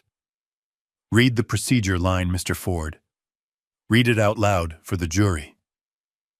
Declan looked back down. He swallowed hard. Bilateral. Salpingectomy. And do you know what a bilateral salpingectomy is, Mr. Ford? No, Declan said. He looked at Brittany. She wasn't looking at him. She was staring at a spot on the wall, her jaw clenched so tight I could see the muscle twitching. Brittany. What is that? When he got no answer, he looked back at Prescott. It is the surgical removal of both fallopian tubes, Prescott said. The words hung in the air like smoke. It is a permanent sterilization procedure. It means, Mr. Ford, that your wife cannot get pregnant naturally. It means she has been sterile for 3 years. The silence that followed was absolute. It was a vacuum that sucked the oxygen out of the room. The jury looked at Brittany. The judge looked at Brittany and Declan. Declan looked at the piece of paper as if it were a death warrant. No, he whispered. That is wrong. That is a mistake. She showed me the test. She showed me the ultrasound. It is on my phone. Prescott turned back to the defense table and picked up a large display board. He flipped it over. It was a blown-up image of the ultrasound Brittany had texted me that first night. We had our forensic digital team analyze this image, Prescott said. It is a stock photo, Mr. Ford. It is available for download on Getty Images for $12. The metadata shows it was edited in Photoshop on the morning of your dinner at Le Monde. Declan stood up. The chair screeched against the floor. He looked at the blown-up image, then at the medical report in his hand. The reality crashed into him with the force of a freight train. The nursery, the names they had picked out, the future he had sold his soul to secure. It was all smoke. It was a fiction created to manipulate him into stealing from me. He turned to Brittany. His face was no longer pale. It was red, flushed with a primal, agonizing rage. You lied, he screamed. His voice broke a raw, guttural sound that made the stenographer flinch. You let me sue my father for a fake baby. Brittany didn't move. She didn't cry, she didn't apologize. She slowly turned her head to look at him, and the look in her eyes chilled me to the bone. It wasn't shame. It was annoyance. She looked at him like he was a tool that had broken in her hand. "Sit down, Declan," she hissed. "You are making a scene." "Making a scene," Declan roared. He lunged toward her, grabbing the edge of the table. "I stole a car for you. I went to jail for you. I destroyed my relationship with my dad for a baby that doesn't exist. Order," the judge bellowed, banging his gavel. But Declan was beyond order. He was a man watching his life incinerate. He grabbed her purse, the expensive designer bag I had likely paid for, and dumped it on the floor. "Where is it?" he screamed, kicking through her lipstick and keys. "Where is the proof?" "Show me the proof." Brittany stood up, her composure finally snapping. "You are pathetic," she yelled back, her voice shrill and ugly. "I did what I had to do. You were too weak to get the money on your own. I had to give you a reason to fight. I had to give you a spine, so you faked a pregnancy. You faked a life. I secured our future," she screamed. "Or I would have if your father wasn't such a selfish, hoarding old man." The bailiff moved in, putting a hand on Declan's chest to push him back into his seat. Declan collapsed, putting his head in his hands, sobbing. It wasn't the fake crying from earlier. This was the sound of a man realizing he was the villain in his own story. I sat there watching them tear each other apart. I felt no satisfaction. I felt no vindication. I just felt tired. I looked at the son I had raised, the boy I had taught to fish, to ride a bike, to tell the truth. He was broken. And I knew with the cold certainty of an auditor that he would never be whole again. The money I had saved, the house I had protected, none of it could fix this. The judge watched the chaos for a moment longer, then banged his gavel one final time with a force that echoed like a gunshot. "Enough," he shouted. The room fell silent. The only sound was Declan's ragged breathing. The judge looked at the forged mortgage on his bench. He looked at the fake medical records. He looked at the transcript of the lies told under oath. He took off his glasses and rubbed the bridge of his nose, a gesture of profound exhaustion. He leaned forward, his eyes hard as flint. He looked at Brittany, standing defiant amidst the wreckage of her lies. He looked at Declan, slumped and broken. "Counsel," the judge said to Sterling, "your clients have committed perjury in my courtroom. They have submitted forged documents into evidence. They have engaged in a conspiracy to defraud this court and the defendant." Sterling was silent. He was already packing his briefcase, trying to distance himself from the radioactive fallout. The judge fixed his gaze on the two defendants.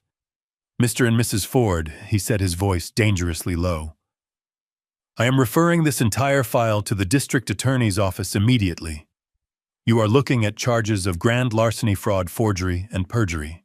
He paused, letting the weight of the law settle on their shoulders.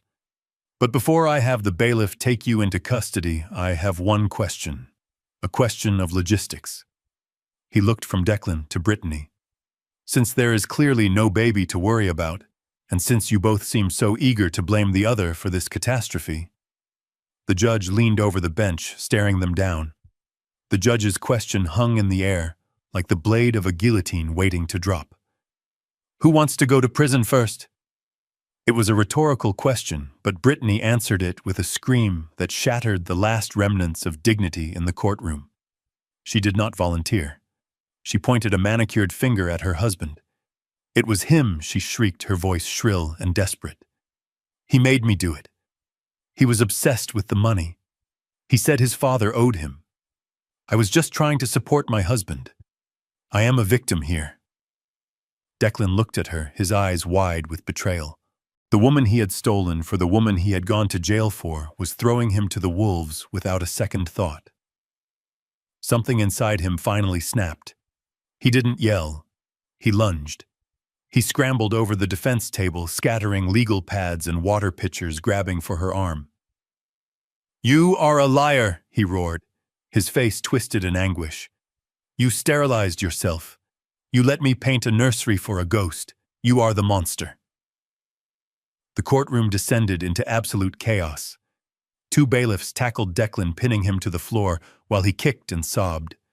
Brittany stood over him, smoothing her dress, looking at the judge with wide, innocent eyes, but the judge was not looking at her with pity.